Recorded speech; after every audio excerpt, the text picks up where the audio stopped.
এক মাস আগেও প্রতাপশালীদের বিপদে আশ্রয় হয়ে দাঁড়াতেন সাবেক এনবিআর কর্মকর্তা মতিউর রহমান। অনেক রাঘব বোয়ালকে বিপদে আশ্রয় দিলেও এখন মহাবিপদে তিনি নিজেই। নিরাপদ আশ্রয়ের খোঁজে বেকুল মতিউর। ইতিমধ্যে যোগাযোগ করেছেন অনেক প্রভাবশালীর সাথে। এই বিপদে কেউ সহায়তার আশ্বাস দিলেও কেউ আবার সাফ জানিয়ে দিয়েছেন কিছুই করার নেই। মতিউর যাদের সঙ্গে কথা বলছেন তাদের ফোন লিস্ট এখন সরকারের গোয়েন্দা সংস্থাগুলোর হাতে।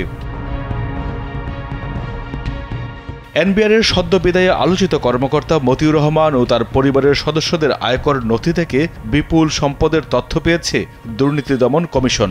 একই সঙ্গে তাদের স্থাবর ও অস্থাবর সম্পদের তথ্য চেয়েছে Bangladesh financial intelligence unit. Walton fridge কিনে অনেকের মতো আপনিও হয়ে যেতে পারেন মিলেনিয়াল। সেরা পণ্যের সেরা অফার।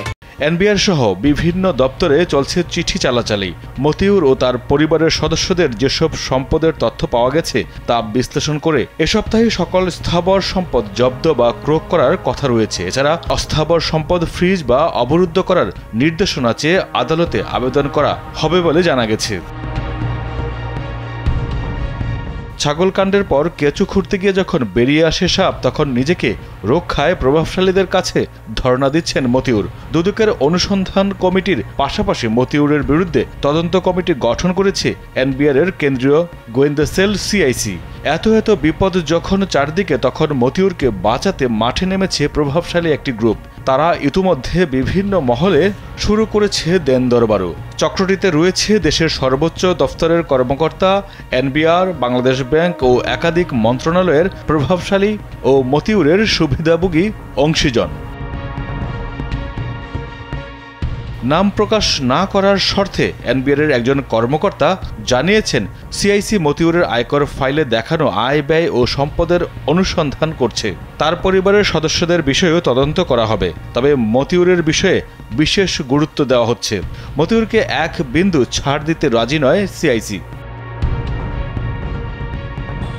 এদিকে দুদক সূত্রে জানা গেছে, মতিউরের আয়কর নথি গত সপ্তাহেই এনবিআরের কাছে চেয়েছে সংস্থাটি। আয়কর নথি অনুযায়ী মতিউর কম বেশি 20 কোটি টাকার স্থাবর অস্থাবর সম্পদের মালিক। যদিও মতিউরের বিরুদ্ধে এর আগে 4 বার অনুসন্ধান করে দায়মুক্তি দেয় দুদক।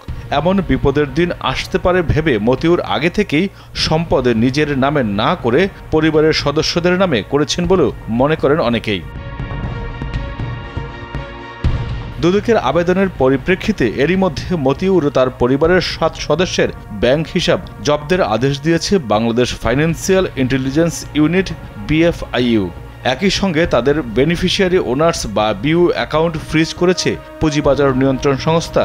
বিএফআইইউ থেকে ব্যাংক, আর্থিক প্রতিষ্ঠান ও এমএফএস কোম্পানিতে অ্যাকাউন্ট ফ্রিজের চিঠি দেওয়া হয়েছে। মাইদুর রহমান রুবেল, কালবেলা।